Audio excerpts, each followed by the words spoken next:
नमस्कार दोस्तों, मैं आज आपके लिए आरएसी के 50 क्वेश्चन लेके आया हूँ और ये क्वेश्चन बहुत इम्पोर्टेंट है। आप सब देखना। और स्प्लिट एयर कंडीशनिंग के आउटडोर यूनिट में शामिल होते हैं। जो अपना स्प्लिट एसी होता है उसके आउटडोर में क्या क्या शामिल होते हैं? Condenser, compressor, fan. Second question है अपना, एक्यूमुलेटर का प्रयोग होता है। एक्यूमुलेटर का प्रयोग कहाँ होता है? सक्शन लाइन में। थर्ड क्वेश्चन अपना, एक वाष्प कंप्रेसर प्रणाली का भाग है कंप्रेसर। एक अच्छे रेफ्रिजरेंट में होना चाहिए। एक अच्छे रेफ्रिजरेंट क्या होना चाहिए? Low boiling point, high critical temperature, vaporization का high latent heat. Next question अपना है, रेसिप्रोकेटिंग कंप्रेसर में क्लीयरेंस वॉल्यूम आमतौर पर होता है, कितना होता है? 5%। निम्न में से क्या सामान्य तौर पर ऊष्मा का सबसे बेहतर सुचालक होता है? मेटल। निम्न में से क्या सामान्य तौर पर ऊष्मा का सबसे बेहतर सुचालक होता है? मेटल। केंद्रीय वातानुकूलन प्लांट में उपयोग किया जाने वाला एक्सपेंशन वाल्व होना चाहिए। जो अपना एसी प्लांट होता है बड़े वाला, उसमें जो एक्सपेंशन वाल्व होता है वो कौन सा होता है? थर्मोस्टेटिक। जैसे घरेलू रेफ्रिजरेशन में कैपिलरी ट्यूब होता है अपना।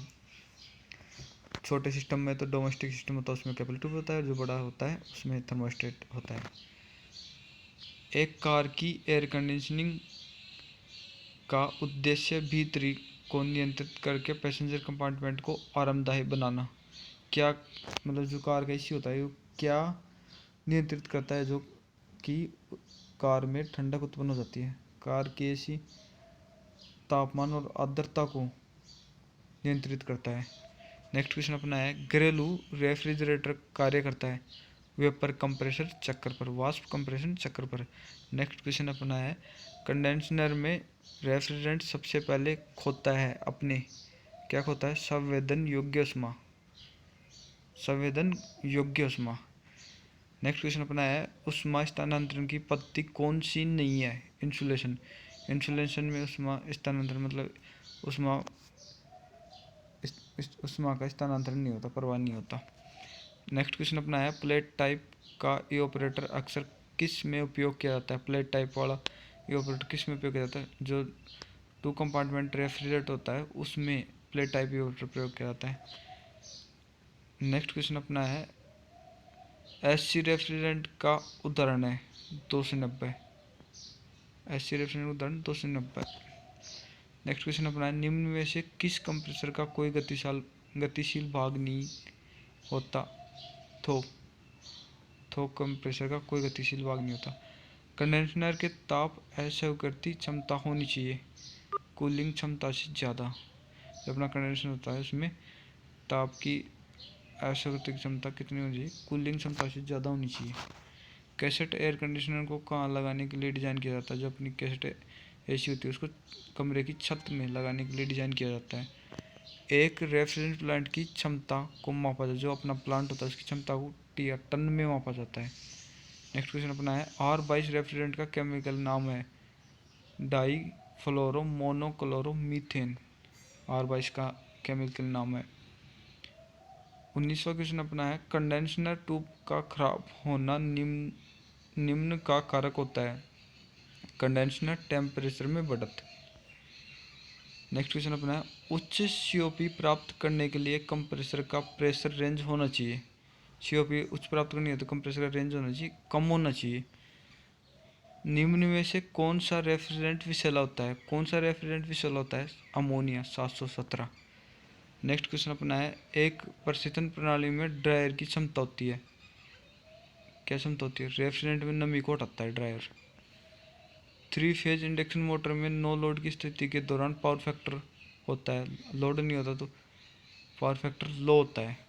नेक्स्ट क्वेश्चन अपना है, ई ऑपरेटर की ऑपरेटिंग कंडीशनिंग हो सकती है। जो अपना ई ऑपरेटर उसमें ऑपरेटिंग की कंडीशनिंग हो सकती है, फ्रोस्टिंग हो सकती है, डिफ्रोस्टिंग, नॉन फ्रोस्टिंग। नेक्स्ट क्वेश्चन अपना है, वेपर कंप्रेसर रेफ्रिजरेशन सिस्टम में ऑयल सेपरेटर समाविष्ट होता है। कंप्रेसर और कंडेंसर के मध्य ऑयल सेपरेटर लगा होता है। रेफ्रिजरेशन साइकिल में कंडेंसेशन प्रक्रिया रेफ्रिजरेंट के स्थिर दाब पर होती है।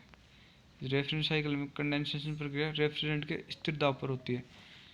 घरेलू रेफ्रिजरेटर में कैपिलरी ट्यूब के कार्य की सटीकता किस पर निर्भर करती है? उसके भीतरी आयाम पर। नेक्स्ट क्वेश्चन अपना है, रेफ्रिजरेंट के रूप में कंडीशनर छोड़ता है उच्च दाब, उच्च तापमान, संतप्त तरल। कूलिंग के लिए विंडो एसी को आसानी से स्थापित करके हीटिंग मोड को प्रभावित किया जाता है। चार तरफ प्रतिलोम वाल्व। एक्सपेंशन डिवाइस में रेफ्रिजरेंट की फ्लेमिंग में बढ़त किसका कारक होगा? सिस्टम की क्षमता में कमी का।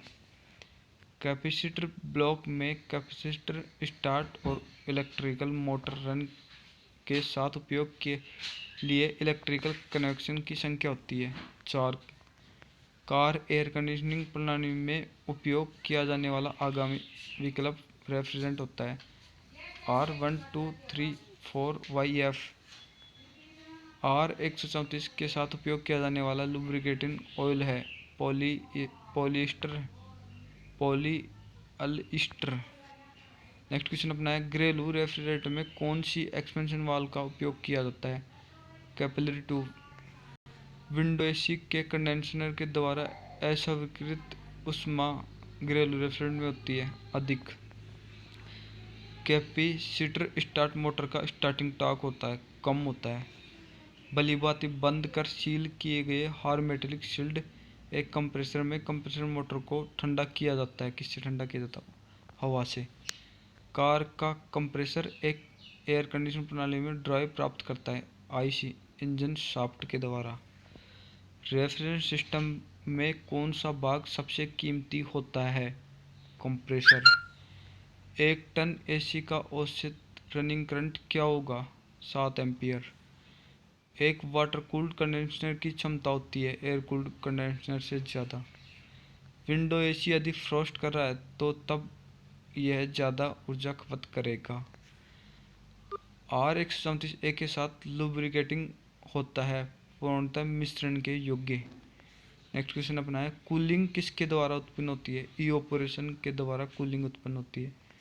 एक थर्मोस्टेटिक एक्सपेंशन वाल्व के साथ उपयोग किया गया है central air conditioning plant. AC refrigerant की मुख्य कमी उनके है ज्वलनशीलता।